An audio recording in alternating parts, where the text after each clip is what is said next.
कक्षा 7 विषय हिंदी पाठ संख्या 13 मंत्र। लेखक का नाम है प्रेमचंद्र जी का मंत्र शीर्षक कहानी का सारांश समझा दिए थे। आज इस कहानी के मौखिक प्रश्नों का उत्तर होगा। मौखिक 4 प्रश्न है। पहला प्रश्न है, डॉक्टर चड्ढा के परिवारजनों का परिचय दें। चड्ढा के परिवार में 4 सदस्य थे। डॉक्टर चड्ढा, उनकी पत्नी नारायणी, पुत्र कैलाश और एक पुत्री जिनकी शादी हो चुकी थी। दूसरा प्रश्न है, कैलाश मूर्छित कैसे हुए? तो काले रंग का विषैले करैत सांप काटने से कैलाश मूर्छित हुआ। तीसरा मौखिक प्रश्न है, डॉक्टर साहब ने भगत के लड़के को देखने से इनकार क्यों कर दिया?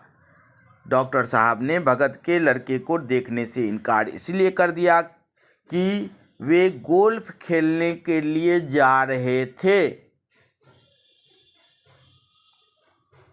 उन्हें देखने से मना कर दिया, जो आज मैं खेलने जा रहा हूँ, सुबह आना। कितना भी अनय विनय किया, नहीं देखे। डॉक्टर साहब ने भगत के लड़के को देखने से इनकार क्यों किए? क्योंकि वे गोल्फ खेलने जा रहे थे। चौथा प्रश्न है, कैलाश को जीवन दान किसने और कैसे दिया? तो कैलाश को जीवन दान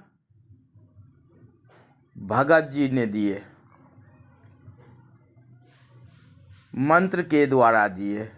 मंत्र पढ़ के जड़ी सुलगा के उनको जीवन दान दिया। इस प्रकार मौखिक 4 प्रश्नों का उत्तर हो गया। अब लिखित प्रश्न है। लिखित में पहला प्रश्न है, डॉक्टर चड्ढा के उत्तम स्वास्थ्य का क्या रहस्य था? स्पष्ट करें। डॉक्टर चड्ढा के उत्तम स्वास्थ्य का निम्नलिखित रहस्य था। पहला, डॉक्टर चड्ढा एक सफल चिकित्सक थे और समय पर ही रोगी को देखते थे। दूसरा, डॉक्टर साहब प्रतिदिन समय पर गोल्फ खेलते थे। तीसरा, डॉक्टर साहब प्रतिदिन समय शारीरिक मानसिक श्रम के साथ साथ समय पर ही आहार ग्रहण करते थे। दूसरा प्रश्न है, निम्नलिखित पात्रों के चरित्र के कम से कम 4 विशेषताओं का उल्लेख कीजिए।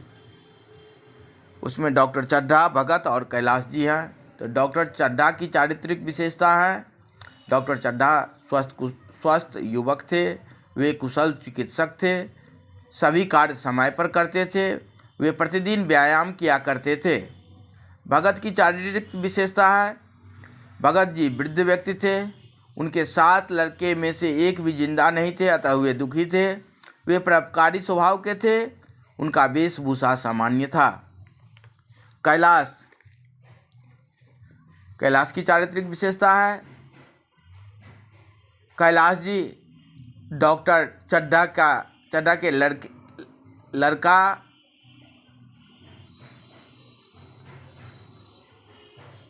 थे।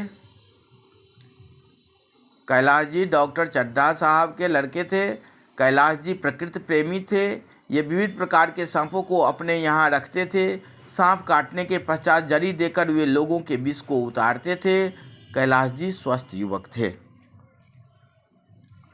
प्रश्न संख्या 3, बूढ़े भगत के मन में किस बात का प्रतिकार था तथा मन में प्रतिकार होने के बाद भी वह डॉक्टर के पुत्र का उपचार करने क्यों गया? बूढ़े भगत के मन में डॉक्टर चड्ढा के दुर्व्यवहार के प्रति प्रतिकार था, क्योंकि डॉक्टर चड्ढा ने उनके 7वां लड़का का इलाज नहीं किया, जो मृत्यु का कारण बना।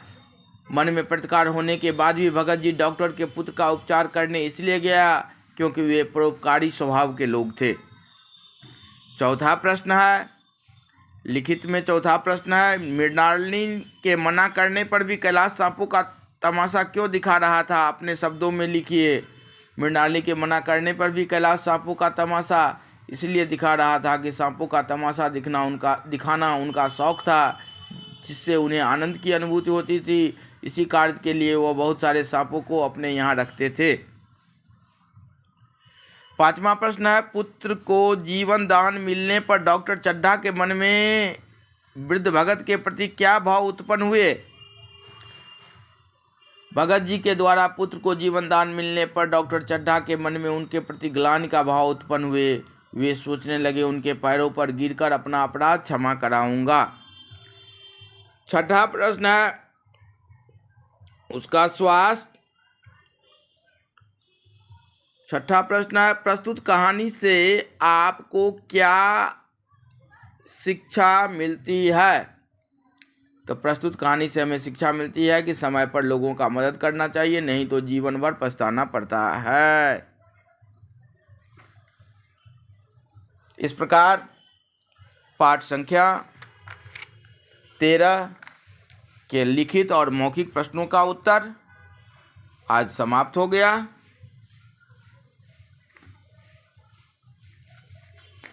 अगले दिन दूसरा चैप्टर पढ़ाएंगे।